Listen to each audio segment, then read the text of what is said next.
जय हिंद दोस्तों, मैं दीपेंद्र कुमार दुबे आपका हार्दिक स्वागत एवं अभिनंदन करता हूं और आपसे निवेदन करता हूं कि कृपया करके चैनल को सब्सक्राइब जरूर करें। आज वीडियो में हम बात करेंगे मनी लैंडिंग यानी हवाला बाज़ार। ये सब होते क्या हैं और इनके बारे में विस्तार से हम पढ़ेंगे एक एक करके। तो चलिए पहले समझते हैं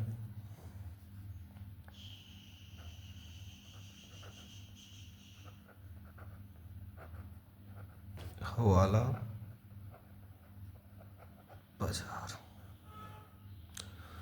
देखिए हवाला बाज़ार है क्या, बाकी ये सब चीज़ें भी बाद में समझाएंगे। हवाला बाज़ार का मतलब क्या होता है कि टैक्स को बचाने के लिए जब लोग क्या करते हैं, बैंक टू बैंक ना ट्रांसफ़र करके एक दूसरे व्यक्ति के माध्यम से, एक गिरोह के माध्यम से पैसे को ट्रांसफ़र करते हैं। जैसे एक हो गया अरब, यहाँ हो गया भारत। अब किसी का है, मान के चलिए 50 करोड़ रुपया, 50 करोड़ रुपया भेजना है इंडिया, और वो आदमी मान के चलिए अरब में है। तो यदि वो पैसा बैंक टू बैंक भेजेगा तो उसका मान के चलिए काफ़ी पैसा लग जाएगा टैक्स में। तो उसको बचाने के लिए क्या करता है, ये देखिए विश्वास पे चलता है। जैसे अरब का कोई व्यक्ति है, राम, इसको ये क्या किया, एक व्यक्ति है करीम। अब ये क्या करेगा, राम जो व्यक्ति है ये करीम को फ़ोन करेगा और जो 50 करोड़ दिया है इसको एक कोड बता देगा, एक कोड या पासवर्ड बता देगा कि आप फला जगह पे, इनसे बताएगा कि फला जगह पे आप किसी को भेज दीजिएगा, यही कोड बता दीजिएगा, वहाँ से पैसा मिल जाएगा।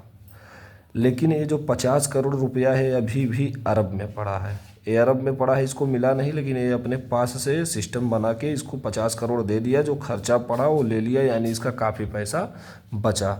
तो ये आपका हो गया हवाला। हवाला का मतलब क्या है कि बैंक थ्रू पैसा ना भेजकर किसी गिरोह के माध्यम से पैसा भेजवाना। ये किसी थ्रू के माध्यम से, वह थ्रू आप कोड, पासवर्ड या कोई भी चीज़ समझ सकते हैं जिसको बताने से मिल जाता है। लेकिन ये 50 करोड़ अभी अरब में ही है। अब ये पैसा कैसे यहाँ पहुँचेगा, ये पैसा वहाँ पहुँचाने का है मनी लॉन्ड्रिंग का काम। मनी लॉन्ड्रिंग का काम होता है, मतलब यह क्या करता है, काले पैसे को सफ़ेद कर देता है। जैसे मनी लॉन्ड्रिंग।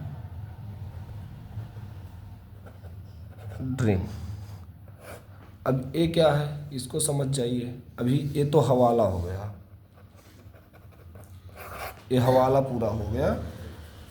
मनी लॉन्ड्रिंग में क्या होता है, इसमें देखिए, इसमें होता क्या है कि यही पैसे को साफ कैसे करते हैं। जैसे मान के चलिए एक व्यक्ति यहाँ भेजे हैं, तो यहाँ कोई छोटी मोटी कंपनी कर देंगे, छोटी मोटी कंपनी का नाम दे दिए, और फिर और भी लोग रहेंगे, सबका पैसा इकट्ठा करके उस कंपनी के माध्यम से पैसा भेज देते हैं। यहाँ से उस कंपनी के माध्यम से पैसा भेज देंगे। अब बाद में वो कंपनी चले या ना चले, अब आपको मालूम है, जब लगा नहीं रहे हैं तो चलेगा कहाँ, घाटा फायदा दिखा देंगे। ये सारी चीज़ें होती हैं।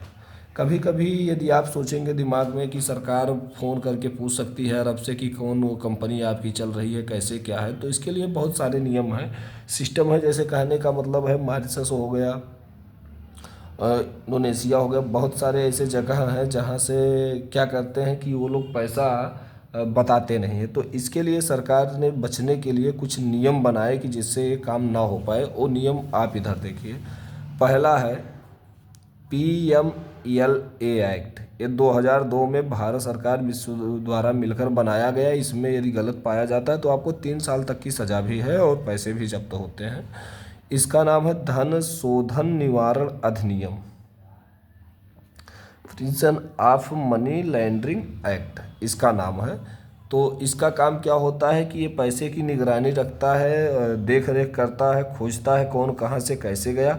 लेकिन इसमें बहुत लंबा थ्रू होता है। जैसे मान के चलिए नेपाल भेज दिए, नेपाल से निकलवा के फिर वो मॉरिशस भेज दिए, मॉरिशस से वहाँ भेज दिए। तो इसके लिए पूरा यदि मांगने जाएंगे दूसरे देश में कि आप अपने बैंक का एस्टीमेट दीजिए तो नहीं देगा। इसके लिए विश्व संगठन ने एक FATF का गठन किया 1989 में, फाइनेंशियल एक्ट टैक्स फोर्स। इसका काम क्या रहता है, ये पूरे विश्व पे ध्यान रखता है, ये पूरे विश्व पे ध्यान रखेगा। ये ध्यान रखेगा यदि मान के चलिए कोई गलत पाया जा रहा है तो उसको एक बार वार्निंग देगा। पहली बार जो वार्निंग देगा यानी ग्रे कर दिया। अब एक ग्रे कंट्री का मतलब क्या है, देखिए हम दो निकाले हैं ना, एक में होता है ब्लैक कंट्रीज और एक ग्रे कंट्री। ग्रे का मतलब है यदि आप इस तरह का मनी लैंडिंग में आप पकड़े गए तो आपको पहली बार जब आपको समझाया जाएगा, वार्निंग दिया जाएगा तो ग्रे कंट्री हो जाएगी। और यदि आप तब भी नहीं माने तो आपको ब्लैक कंट्री कर दिया जाएगा। ब्लैक कंट्री का मतलब क्या है कि आपके साथ लेन देन कोई विश्व का आदमी नहीं रखेगा, ना आपको विश्व बैंक से कर्ज मिलेगा, ना कोई जाके आपके यहाँ कंपनी चलाएगी। ये सारी चीज़ें होती हैं। जय हिंद, जय भारत।